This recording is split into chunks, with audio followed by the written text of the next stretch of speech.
Welcome to Meeple, uniting players around the world. A 30-minute exploration of PJ and Gareth's board game experiences from across both sides of the Atlantic. Each episode they share their thoughts and opinions on the world of board games, including their favourite themes, games, hot topics, and much, much more. Hey guys, and welcome to episode 57, An Obsession with Obsession. That's right, this is the game you hear Gareth and I talk about constantly. We're going to talk about obsession. We've got a special guest for you, and always I'm PJ. And I'm Gareth. And Gareth, this is going to be an amazing episode, is it not? I got to say, it's pretty special. I mean, we've talked about this game far too much. Our listeners know there is an obsession with obsession. Even if we don't talk about obsession, we squeeze it in. We squeeze it in. We have Dan Hallagan, the designer of Obsession, live with us on the show today. That's right. Welcome, Dan. Thank you. Glad to be here. That's a little bit of pressure.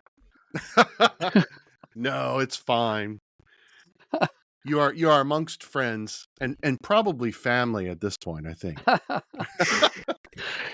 So, Dan, for those who don't know about Obsession and maybe they're tuning into the episode for the first time, could you give us a very short overview of the theme and the mechanics in the game before we get into the questions that we've all got lined up for you? Sure. So basically, back in the Industrial Revolution, there was a real stress going on with the landed aristocracy, that there were now options for their primary source of income, which was tenants. They basically owned a lot of land and they gathered a lot of money from that. And they now had options in the cities working. That's really was the explosion of the cities back in that time frame, and that put a lot of them into a financial pinch. And so what would happen with these massive manor houses or country estates, every room needed a fire set, every room needed candles, you needed literally an army of servants to keep it clean and to keep it functional. And so you would start shutting off parts of your estate, might be 60, 70,000 square feet. And you're closing off wings, and you're basically circling the wagons, you will, against this financial crisis. So that's the start of the game. And that is that for, I don't dive into this, but all our families have come into a source of income. Yeah. And they want to try to reverse that trend and see if they can capture a little bit of the glory days, if you will.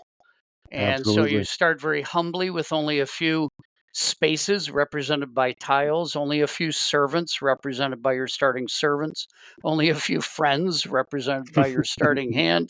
And you're going to try to basically mechanically manage the dance between servants, reputation, available activities you can host, and guests that will be willing to come to those activities. And everything else is sort of around that. And it sort of accelerates as you build combos, and there's a little courtship mixed in, but I think maybe that's enough of an overview, or do you want more? No, that's good. I got to say, I'm going to pick up on one bit, the dance. The dance in the grand ballroom. It really is. I mean, it's a wonderful dance between that balance in the hand, trying to get your construction, your estate developed, and having the right servants and the teams to support you. Absolutely. Yeah, how many times have we said, "Oh, I can't do that"? Yeah. Well, I wanted that, and somebody else has taken the servant that you were going to kindly hire for your estates. It is a dance. Is a fantastic word, and it really is a dance. That's a great description, right? Thank you. Single word description of an amazing game, dance. Oh man, thank you. And I can't remember when you broke into top 100, but we definitely commented that week. I think you're now at 83. Of the best board games of all time in the Board Game Geek rank, and Thematic's 23. How does that feel as an achievement? That's like I went out and started shooting baskets in the driveway, and then the Detroit Pistons, who I grew up watching, walked up and signed me. It's so beyond the expectations of what I started, which was to publish a boutique game that maybe I could make a couple hundred copies and give them away when they hit the bin out front in Barnes and Noble, where they're trying to get rid of inventory. So I had no expectations except to try to sort of just get my toe into the industry and have fun with it, because I was ending a career. I retired at 59 and had a very successful career. So I was looking for a hobby. And the hobby, as my brother says, it's the game that ate my brother. The hobby has turned into a lot of fun work. That's amazing story. And how long ago did you start designing Obsession until the point you did the first Kickstarter? How long was that journey? Well, since I was working up until 2022, and the first idea to do something was like 2015. Okay. There was a very slow ramp up. There was a lot of crafts, home crafts where I'm cutting out pieces from crepe paper and drawing things and just goofing around. So until it got serious was probably 2016. It's incredible. I pursued it a little more aggressively, and then that led to the 2016 or 2017 boutique Kickstarter, the first edition, and then when that became successful, however we want to define that, then it sort of became every weekend, most evenings, and it sort of took over a little bit, and then retirement allowed me to unretire the next day and take up game design. That's a pretty good retirement. Because I was saying, I just went back and looked at the Kickstarter #1, so 2017. I think it was $36,000 and 645 backers. Which you accelerate that to you're on Kickstarter at the moment with the character expansion. It's already at $193,000 and over 5,000 backers. What a journey! Did you have any idea that it would get this response, or when did you? No, I mean, I would say, every milestone I sort of marked like, wow, I got in the top 500, I got in the top 1,000. But what I noticed was that there was a concept I had, which is completely sort of internally self-contradictory, which was a complicated gateway game. And the idea was to create a Trojan horse for people who love complicated, put that inside the horse, and put a theme on the outside for the people they're trying to recruit who don't like complicated but like a certain theme. So that seems silly, like it wouldn't work, but it was to make the medicine palatable, the complex mechanics for the people by giving them the theme that they wanted. Because I made it for my wife, I made it for my sister-in-law. They don't want to be a swarmling. They don't want to. They don't want post-apocalyptic. They don't want to play 51st State. They don't want any of that. And so this was to give some of the same kind of mechanics you find in a Euro, but give them a theme that they're going to say, well, an English garden, a duke, and then they'd get drawn into it. That's really interesting, Dan. My wife and I were talking about this very thing earlier today. What do you think it is about your game, having said everything you just did, that has made your game so popular amongst gamers who have just embraced this game and the theme 100%? Is there anything that you've observed that you think might explain that? Well, I think it's that puzzle, that dance that keeps the gamer engaged. Yeah. There's a real dangerous sort of line I crossed, which is the use of randomness in order that person you're recruiting isn't automatically going to get waxed playing a game with you. I mean, I'm sitting in a room like you, surrounded by games. We all have a sort of a strange ability to assimilate all these rules for the games we love. And when you pull out a game and every rule in a 24-page rule book, all they think is you're just going to I feel why? I feel like inadequate in this setting, just as if, she's an extra expert tennis player and drags me onto court and I don't know how to play. It seems like no fun.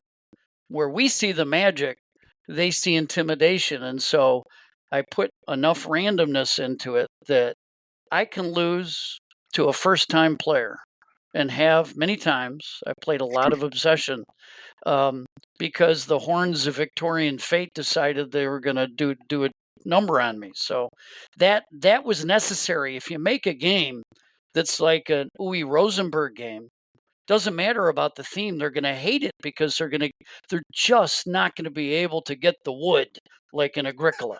Yeah. You know, you're just going to shut them out. Period. It's all over, and that they're not going to find that fun. I talked about the analogy. I used to play a ton of Terra Mystica, and I don't play it so much anymore, except for nostalgia, because if I could sort of weasel getting the halflings in the board draft, and I got a dig bonus in like the third round, no one could beat me. Just as I couldn't beat anybody who got the same combo and knew what they were doing. And so when you have perfect information and you have experts going against amateurs, it's not a formula for evangelizing our hobby. And so this was intended to sort of leave that risk that even that first time player could knock one out of the park.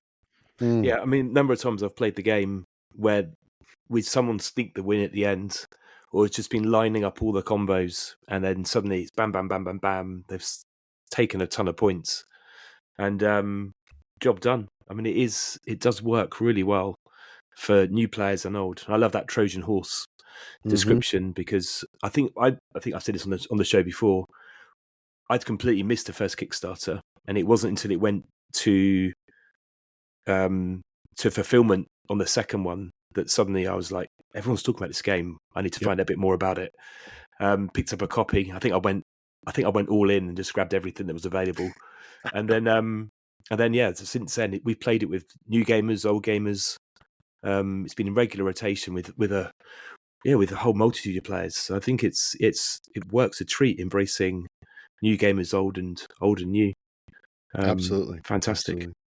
So I got to ask Dan, what was your inspiration for the way you put it in your current Kickstarter project, your video at the beginning? You were like, break the rules, right? That concept of breaking the rules. Like, what was the inspiration behind that? It seems like you really are a rule breaker with this whole project. Well, I'm blessed by the fact that I don't have to make a bottom line. Yeah.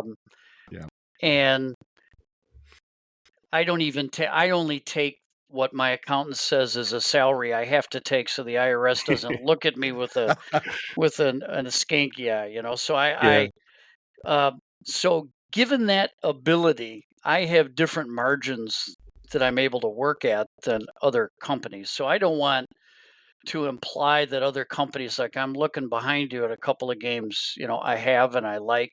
Those companies got dozens of people, and they've got designers, and they've got marketing people who go to the conventions. They got a whole team to pay. I have me and my cat Duchess Lilo's in my lap, and and nothing else. And so that gives me the ability to break those rules. And so I didn't need, if I had offered a bundle of Obsession for all the games plus the expansion plus the coins, I could have probably done a $700,000-$800,000 Kickstarter. But I don't need to do that. And it dovetails with the fact that it wouldn't be very ethical to tell all the people who bought inventory from me to sell that, hey, I'm going to take over for a while, and you just go ahead and keep your inventory company in that warehouse, and then we'll, eventually you'll get some interest back in the product. That just it doesn't dovetail with what I want to do, having fun and doing the right thing. And so that's the breaking of the rules. The other is just not to do anything marketing related. I mean, I think I am so fatigued by Kickstarters that in the first 3 seconds of a lead video, I most of the time I turn it off because it's got Ken Burns effects on woodland creatures with a narrator, and they're just trying to all sort of capture, you get a wingspan. Well, we're going to have this bird game, or we're going to have this animal. You get an Arc Nova, we're going to have these animals here. We're going to do this. You get a tapestry. You're going to have this Roman game or this building game. They just try to throw the bling, and there's a lot of good stuff out there, but a lot of times it is to just try to get on that bandwagon for a particular theme that's of interest.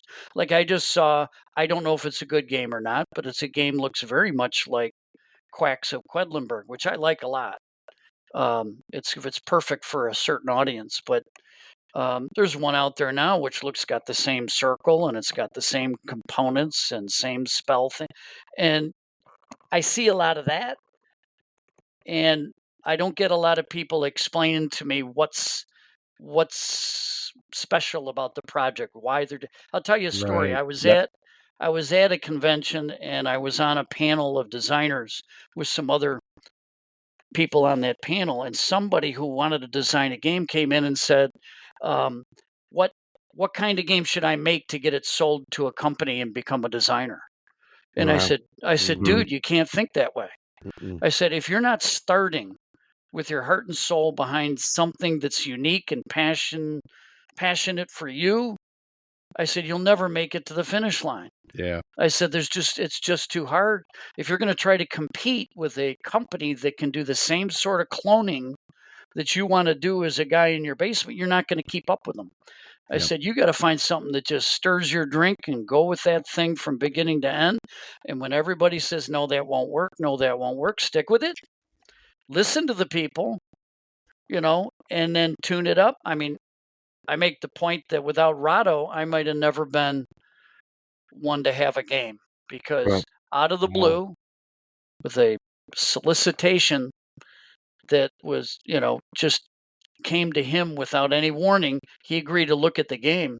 And he basically told me, you got too much bloat on this thing, trim it down. And that's when I got to the dance, because I had events, I had people dying, you would lose cards, I had things like fire and war. I had the most complicated reconstruction Wow. of 19th century Pax Britannica that you could Yeah. imagine. And he, whoa, it was too much. And so I, cut it all out, and we got to where we're at. So there's a blend between passion for your project and listening to the people who say, Yeah. you've got to fine tune some things. And was it always Victorian England? Has that always been the theme, or was it that something you honed in later? It was always 19th century Britain, but it started out as Romantic period, or 1820s Jane Austen period. And the reason I moved it to 1860 was because the number one thing that I think frustrates a wannabe gamer that's not going to dump a lot of resources into something that's probably going to struggle to get anywhere is art. Yeah. You might have saw the lead video. I started to introduce a little bit of art there that's coming up in a later game for me next year, and that's expensive. You can't do that if you're just doing a boutique game. So then I landed on the idea of, because I knew I way back in another life when I was a young man, I worked microfilming and patent searching for the U.S. Patent Office as a private contractor, and I knew that all images before 1929 are in the public domain. Mm-hmm. So I said, well, here's a ton of material that I can use a little Photoshop, and I can restore, and I can, create sort of a feel. And that was my way to work around that big investment for a boutique game. And I forgot what we were talking about, but anyway. Victorian England, but yes. Oh, Victoria! Thank you very much. So the camera came around in the 1840s. I always butcher this word. I think it's the daguerreotype, which is those brown sepia toned pictures with the long exposure where everybody looks like they're a cadaver. They sort of got to freeze, and they got these funny looks on their face. Starting in there, and then in the 1860s, there was some more normal camera work and better photographs. And so I needed to get later because I'm not going to find any pictures back in Jane Austen's time. Right. It's amazing how many of those photographs, when we're playing the game, look like people we know today. I don't know whether you have that, PJ. Oh, but yeah. We're like, that looks like my boss, and this looks like my long lost auntie. I mean, seriously, some of them very, very close. And of course, we always announce our guests at the dinner table or the game table when they arrive. Practice. So you did the original Kickstarter back in 2017. Then there was Upstairs Downstairs, which was like a full-on expansion, and now we've got the characters expansion. How much work was it to get to this? I guess this mix of set of cards. We've got some new meeples. We've got some new mechanics. How much was that already designed, or was that something that's happened over the last sort of 18 months or 2 years? No, I mean, one of the things, so I talked about walking that line between perfect information and randomness and a serious gamer and a new gamer. I still am acutely aware that whenever you use randomness, 80% of the time it works out, 20% of the time you get that probability of a lot of bad things happening at once. So if you think, for example, there's been times when the first 5 guests you draw are negative guests. Yeah. And you feel, a lot of times you can have some fun with that, but let's say you're not really invested in the theme. You feel like, come on, what kind of game is this? And that, in my mind, Upstairs Downstairs was my first attempt to thematically address things that can get out of control by giving you servants to mitigate randomness. And I had no thought of characters expansion until I continued to see people still having that sort of experience of that horrible first game when randomness just knocked them out. And so I thought, what if there was a way to do 3 things with an expansion? Number 1, increase player interaction.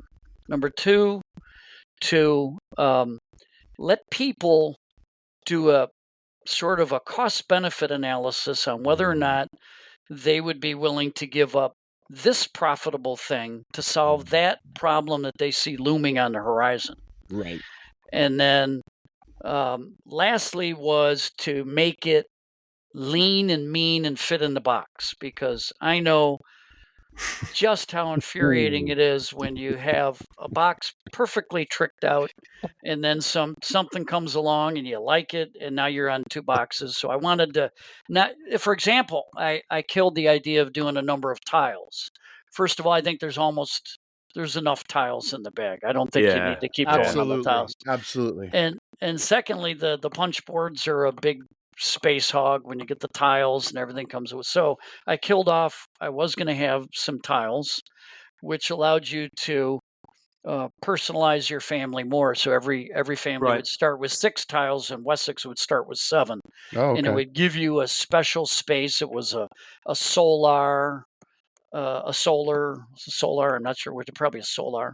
And there was a hunting box for the young, and everyone had an affiliation with a particular family member. Right. So the young lady was in the solar, the young man, the heir was in the hunting box, had that as his personal, the hunting box being a small cabin in the woods, if you will, where you would go to hunt. But I'm sure it wasn't no cabin in the woods for those folks. But but that was too much. That was too much. It wasn't going to fit in the box. So I got to the sideboard. But the mitigation piece here is different than the servants, because the servants is sort of small mitigation, and the characters expansion deals with big mitigation, which was the last 4 things I identified as big mitigation.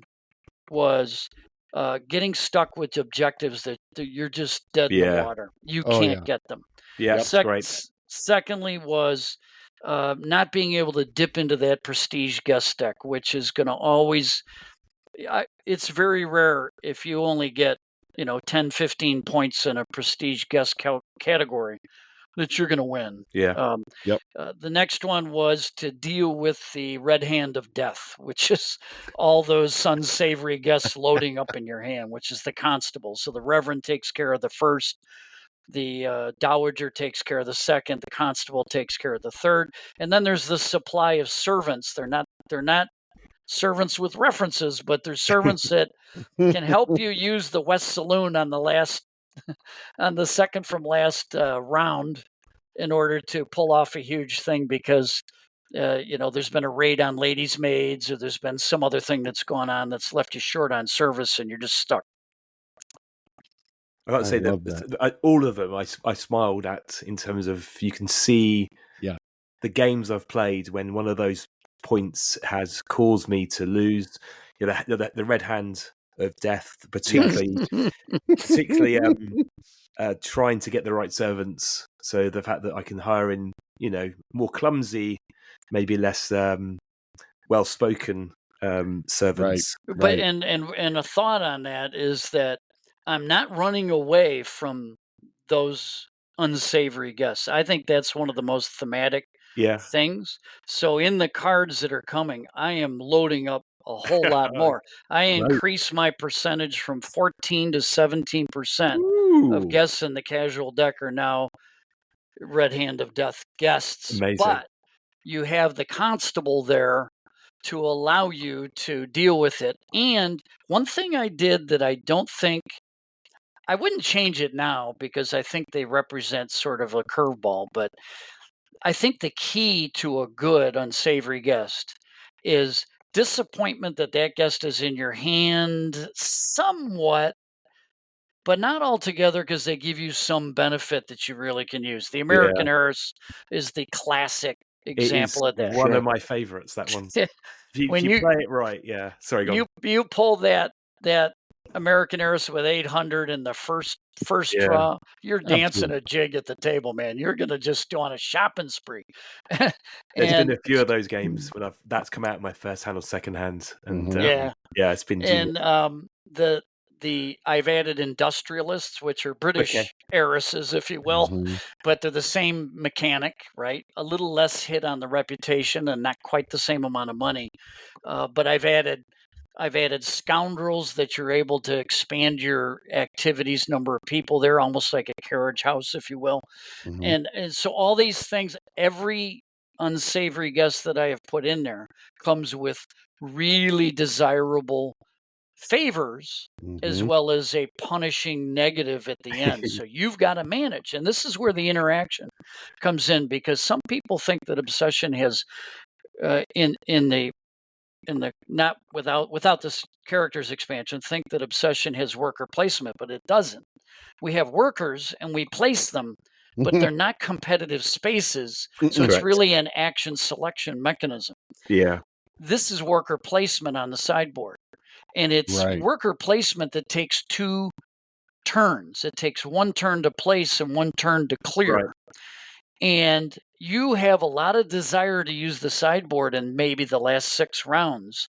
And so you have some intense timing decisions to make, because I played one time where I loaded up on the Red Hand of Death and I had no problem with it. Even when I was drawing a screened casual with the lady of the house, I was pulling in that Elizabeth Jones, who gives me a prestige guest with minus 200, right? I'm going to go ahead and take her. And I ended up getting stuck because everybody was beating me to my spot to get the constable. So there's still some tactics that go on there. Sure. But all the new guests, there's no duds. There's a couple duds in the original, where the pauper, costs you 200 and gives you 1 invite or something. You go, geez, what am I going to do with that? So that is a key thing with the increasing the player interaction. And the other thing was to try to make the pass turn as fun as possible. Right. In the first game, or the base game, it's torture. Yep. You don't even get to hire. Yeah. In the upstairs, downstairs, it got a boost because you could now hire on a pass. And here, you got the whole schmear. You go to the sideboard, you can hire, you can get your benefits. And only with the Dowager do you give up those benefits. So it really makes the pass turn dynamic. Who doesn't like a schmear, though, right? And is there any change on the playtime? So is it a longer game now, or is it still, because we always found it relatively, I say fast, but it doesn't drag.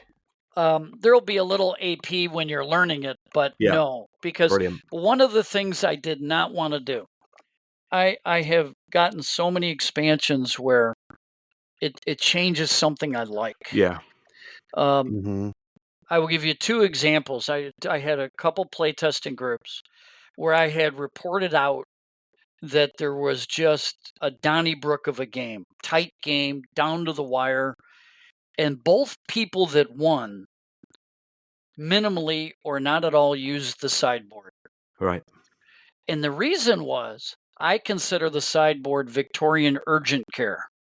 If you've got a problem, you're going to go to the sideboard. If you're humming along, the opportunity cost of giving up what your engine can support to go over to the sideboard isn't worth a small increment in victory points as you do your calculations. So, you're shopping for objectives. Well, if you got great objectives, you don't need to see that Reverend. If you don't have negative guests, or you got a French garden play where you're going to play that backside on round 18 or something, you don't need that. If you're in the prestige desk, you don't need the Dowager. Then you should work your core engine. So the only time that you've got any additional game length to it would be is if someone's agonizing over whether they need to go to the doctor right now. Okay. Do I need to go to urgent care? Sure. And what I try to tell people when I do a teach is I say, just have sort of like a little finger on the health of your objectives, on the health of your deck, on the health of your servant situation. And when you get a little nervous, then you want to, when it's not your turn, you're watching other people, you want to start looking at those objectives on the sideboard. You want to start asking yourself the question, all right, is it worth it? And that shouldn't add too much to the game time, if anything at all. Honestly, that dance just got better, hasn't it? I mean, I'm excited just listening about it. Just I can think about all those different decisions that I've got to decide. But brilliant. Oh yeah, absolutely. Hey, a little more about the sideboard, real quick. Where did you get the names for Constable Bucket and Reverend Grantley? Like, where those names? Like Constable Bucket? That just seems so strange to me. So in Bleak House, a Dickens novel, there is a Constable Bucket who ultimately solves the mystery. The idea that I was leaning at, I was also going to name the Dowager, but I couldn't find a Dowager that sort of fit the profile, so I made her the eccentric Dowager. I had one gentleman, and I'm going to even mention his name, David Buckland, who from the very first Kickstarter saved me from a lot of faux pas, because I'm still an American. I still don't know it like the natives, and like particularly trying to figure out entails and who's named what and all. He really helped me on that, and he recommended a Dowager, and she escapes me now. Very well known, but I looked into her and read up on her a little bit, and she didn't fit the eccentric wealthy Dowager that I had. So I just went with the eccentric Dowager. Plus, she never appears as a meeple. Really, it's the people who are living at her house. Another thing in Bleak House, which is an actual country estate, there's like a weird dude who's just living in the house. He's not related. He never leaves. He doesn't have any money. He eats dinner there no one asks him to leave. And there's some other examples of that in Victorian literature. And I said, I'm just going to make like a halfway house for rich people in this Dowager's castle. And so I put all these political refugees in there because, when you're running into trouble over on the continent, you basically want to get on that island where you're going to be nice and safe. And I throw a few other people in there. So that was Constable Bucket. The Dowager wasn't named. Barchester Towers, which is an Anthony Trollope novel. Right. Okay. What has Reverend Grantley, and he was a prominent reverend that I recalled. There's really not a firm link to what they're doing for us in our game and their literature background, their literary background. It's just me sort of putting a little flavor on them. And that's true of everything. I mean, I take a lot of things I shouldn't take, like the name York or Cavendish, which have a certain history in England. and throw them into rural Derbyshire as just an ordinary family. I go with the sort of attractive elements of that era and incorporate them into a stew, if you will, so that we can use them. And Higbee's for the servants I just made up because it sounded like an oily proprietor who was trying to pawn off bad servants. certainly been English that even just choosing the family, whether we randomly draw it or we pick them, it just the moment you open the box and the theme is just oozing. It's absolutely brilliant. You've talked about the cooperative mode on the Kickstarter. Is there anything you can share about co-op mode? Yes. I spent all day today and okay. and trying to figure this out because I'm in a, so I've written in the past a few things and I've gotten writer's block. And anybody who's written anything, you get writer's block. And then you get times where it's all flowing. And I had writer's block, if you will, designer's block for the co-op mode because all as I had was what I had designed back in 2018. It's just something I was spitballing.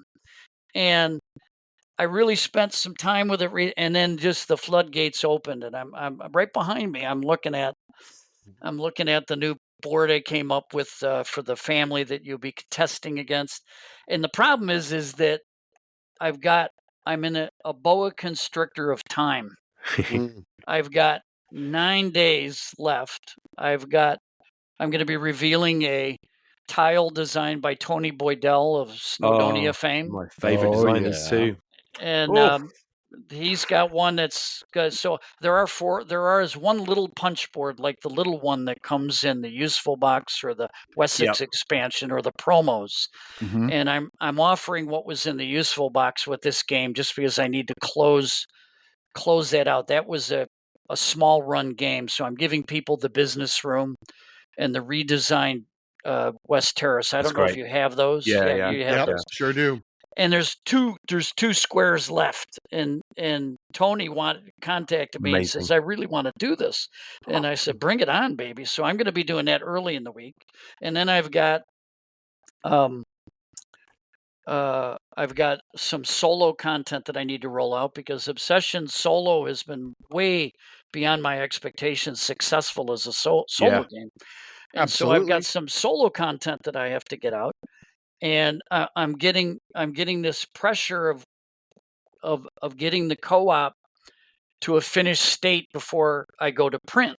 Because one of the things I want to do, and I think is a big mistake that designers or publishers make in a Kickstarter, is they don't get on the serious business of having your files validated by the pre-press specialists at the publishers or at the manufacturer until they get the Kickstarter done. Right. And that can be a 3-month process. And then people find out that their target date of September becomes a year and a half later. Oh, yeah. And my files are done. And then what happens is changes emerge from the Kickstarter. Like I'm changing the color of the carriage. We had a nice little discussion on that. Yeah. And it's a plug and play change, and I get right to my print. So even in 2020, which I made a mistake on the promise date, but I still got it done in 11 months in a COVID year. It's incredible. And 1 month was spent watching my freighter sit off the coast of East Coast trying to get into the port. So Lord. I want to deliver this thing quick because I just think that's an important part of credibility when you do a Kickstarter is they look back and they say, did he deliver something quickly? Yeah, he delivered it quickly. So I want to do that. And if I go down the rabbit hole of this co-op, I'm worried I'm going to delay it. So just to answer the reveal stuff that you might be looking for, most people don't know the on the back of a napkin co-op I did 5 years ago. So basically it is you collaborate with, so let's say the two of you are playing a game of Obsession co-op. You two are on the same side. your two families. You pick them out of the box as per normal. You get the ability to share resources. So your guests, Gareth, can go over to his estate. Yeah. You can loan servants back and forth. You can loan starter guests to finish out an activity or something. You can give 1 to 200 pounds back and forth. You coordinate your objectives, so you're fully collaborative. And you're going against an evil. I use as the prototype Warlegan from Poldark. I don't know if you've ever seen Poldark. Oh yeah, my wife's a huge fan. Yeah, he's a diabolical sort of late to money type of mercantile guy. Well, this is I call him the Snades, Sneyd, Snade, and they've got a they got a little bit of an evil overtone, but they're not. They're just diabolical in their actions, and they're very hard to beat, extremely hard to beat. And what you do is you have a really good tactical and strategic view because you're running the AI, and the AI is a full game. So, for example,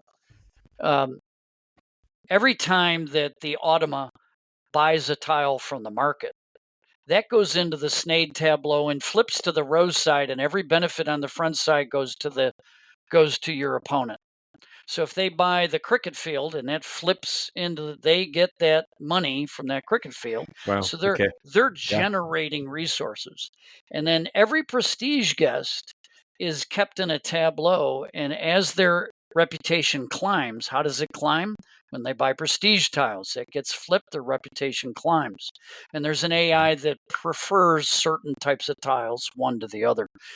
And when they hit the level of a tableau where you have your prestige guests as Snade, they fire those guests and you get their favors, and then they go into the deck. So they're very difficult to beat. And the only way you can beat them, is by collaborating. You got to basically talk about it constantly. It's like when you're playing a game of Pandemic Legacy. Yeah. I mean, you're sitting there just saying, you got to go take care of those cities over there. You got to quarantine those faded because this is a problem. And you got to have those types of conversations. Like if he gets that in the market because it's a courtship tile and the AI prioritizes that, we're going to give him that French garden. He's going to get 2 prestige guests, which will go in his tableau. And so I'm working on this whole thing, but it's not at the level of being finished enough to not push back my timeline. So I'm actually going to probably put out an update this week where I tell people that if I can do the rule book as a PDF and just go with production, then I can make the timeline. Nice. If you want a rule book in the characters expansion for the co-op, then I'm going to hit Chinese New Year and I'm going to miss my target by probably 2 to 3 months. And I'm just going to sort of float that concept because I want to be on time. The reason I think that's palatable is in 2024 I'm going to steal something from Jamie Stegmaier, which is I'm going to do a consolidated rule book for all the expansions. And if you looked at the characters expansion rulebook, that was edited by a guy named Jeff Frazier, who is a rulebook expert. Right. And it's 1,000 times clearer than anything I've ever written, which I'm not a good rulebook writer. I'm a creative writer. I'm not a technical writer. Different skill set. Yep. He's going to take all my stuff that I've vomited up over the last 5 years, and he's going to put it in one rule book, organized for easy access, and I can put the co-op into that in late 2024, and I think most people are going to end up getting that. I'll make it a free PDF, but if you want an actual physical copy, it'll probably be like, $10, $12 to get the physical copy, spiral bound, something like that. Right. I think spot on. Yeah, I think that works. Works for me. You get my vote. I think. But the last interesting thing is your scoring as a team for you two. Okay. Is averaged tableau, averaged guests, lowest reputation. So you can't have a guy sacrifice his reputation for all the special actions to help out his buddy and go with somebody. So lowest reputation. objectives that you take your 4 best between the 2 of you or the 3 of you. And so you can work objectives. For example, let's say you've got one of those big groups of 17 points, right? Right. You can collaborate to get the money over to your partner, that they can get that cricket field in order to complete that 17-point objective. And that's going to be a big deal, because the one advantage you have over Snade is that he can't really manipulate his objectives. And so there's little subtleties like that. And then mostly everything is averaged. So you got to keep an eye on both your tableaus, both your decks. You got to keep an eye on everything that you're doing in order to beat them. And it's a lot of fun, but there's still a lot of rule work to go. The components are rounding into shape. Okay. One of my favorite things is it adds a second AI dice, which I call the propriety dice. And it's basically whenever Snade's Machiavellian tendencies sort of, you see behind Oz's curtain, and you see that he is being Machiavellian, and it gets out into the grapevine, he takes a hit. Right. Takes a hit in reputation and money and other things. One of the favorite things I have is that you're able to control your discard pile of casual guests, and whatever you choose to top deck, he ends up inheriting because he's a sleazeball. So you're going to basically try to control putting the worst guests on the top of the casual deck.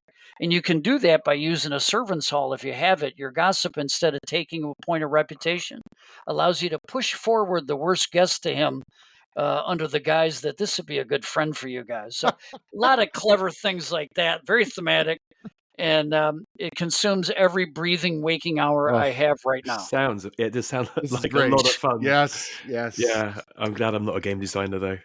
I'm obsessed with this game, and I'm a sucker for co-op. That's just you love the co-op, don't you? Oh, it's the marriage. And that's so good for a new player, isn't it? You sit down with a co-op. You know, you don't have to alpha them. You can just sort of have the conversation, and things can hit. And then they'll want to play that competitive game later on. Absolutely. You really can do a tango or dance with them.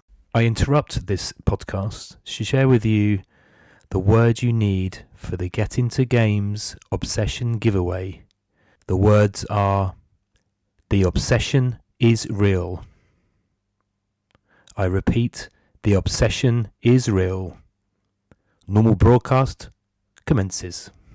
It's literally hold their hands. Nice. I was going to say something. So one thing I think that point you made about there was a vote this week for the carriage colour, and then you're talking about a vote for the PDF. I think one thing I've observed throughout my obsession journeys is just how connected and accessible you are, Dan. If I'm on a Board Game Geek thread and there's a question, I know that at some point in a second there'll be an answer. Yes. It's quite rare to see just how, I guess, in touch you are with the community. Yeah, to me, it's common sense. The only thing I'm terrified by somebody having a bad experience at Obsession because they can't figure out my labyrinthine rule book, and so if somebody's like, I just had today, somebody came on and said, I just got this game. I don't know how to pack it. What do I do? So I got to jump on there and say, watch this. Oh, thank you so much. Why wouldn't I do that? Yeah, absolutely. I will tell you. I will tell you this, and this. People might criticize the rankings as they work, but human nature is human nature. And if I was totally unplugged from my game, I don't think I'd be in the top 100. Absolutely. I agree completely. I think people, if they have a better experience, that's common sense. And also if they respect that there's support for the game, are gonna rate it better. I don't do it for that reason, but it's, it's a nice dividend that if you stay engaged and to as I don't want to say excuse, but an explanation for some companies that can't do that. When you're Ryan Lockett and you've got all those games, you can't run around and do that on all that, or you're a big operation. I'm a little worried that I'm a one-hit wonder. Like Uriah Heep stealing when you could have been buying. That's the only song I know. I've got other plans that's not to be a one-hit wonder. I'd like to be a two-hit wonder by next year. We'll have to see. Can you share anything about what's coming up? I know you've shown some artwork. What is coming in either to World Obsession or other games? A trick-taking game in the Obsession universe. So the Obsession, as you know, has a tile, the front parlor, where it has whist on the front. Yep. That's a classic trick-taking game. Yep. And for those of you who have emailed me and said you should not have a gambling parlor in the parlor, Casino is a trick-taking game. It's not a casino like in Las Vegas. Right. Yeah. So I wanted to play a riff on that. So the name of the game is Parlor, and it's a trick-taking game, and it uses as the cards you play your gentry that fall into suits, and you're playing for the tiles that you have, which aren't tiles, which are cards. And the reason I have art for all of the Obsession tiles is because the cards are going to be the tiles, and you're going to basically play to build your estate instead of all the dance and the complicated mechanics. It's just a trick-taking game to acquire the cards, the spaces and the rooms that you want, and you're going to try to work it that way. So I was going to be kickstarting that now and doing characters next year, and I flipped the two because I wasn't where I wanted to be with Parlor, and I felt that characters was there. So I flipped the two, and then as soon as I get my files in with Panda, I'll switch to Parlor. Right. And that's Kickstarter, this time next year or earlier? I'm moving to Utah from Ohio. Okay. And I'm doing that in late February through March. I got to move my offices as well as my house, and so I probably don't think it's going to happen until this time next year. Yeah, okay. I'll try for sooner, but I don't think so because I'll have fulfillment that'll hit me. Yeah. And slow me down. It's busy. So, Dan, here comes the last question. It's probably the most probing question. It's going to have the most pressure on you. I always save these for last. Will there be, in the future, a playable version of Duchess Lilo in the game? I was going to cut you off and say, I bet it's about my cat. Well, there's a variant in the variant catalog. So there's going to that's the other reveal I've got this week, a variant catalog. Okay, yeah. It's 20 pages. It's got a large number of just fan variant. Well, I'd say I maybe have about 40% of them, but a lot of them are inspired or collaborative variants, just variants that have been out there. And one variant I did come up with was a playable version of Duchess Lilo, which you keep her in the deck, you draw her, and whoever draws her gets a choice between, I think it is 100 pounds or 1 reputation. And then you display her with pride, and you get to replace her with a screened invite. Nice. So it's just a way to keep the cat in the game.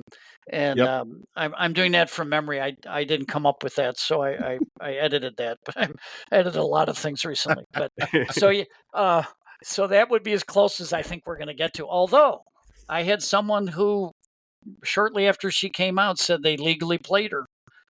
And really? I didn't think that was possible, but they pulled her into the Lionheart suite. If you, sure. Every servant is not required. Yeah. Yeah. Damn. Yes. There is a way, PJ. And that gets you 18 reputation. Yeah. Yeah. Yes. Right. So, that's going to be on my little list of things to achieve. My achievement list. Right. So, Dan, thank you very much. It's been an absolute pleasure for myself and PJ to have you on Meeple to Meeple. Thank you so much, man. My pleasure. A lot of fun. Okay. Thank you for listening, everybody. And we'll be back with more Obsession-themed content, no doubt, soon. Thanks, Dan. Thanks, PJ. Thank you, gentlemen. Thanks, everyone, for listening. Please subscribe. And as always, we'd love to hear your thoughts and ideas.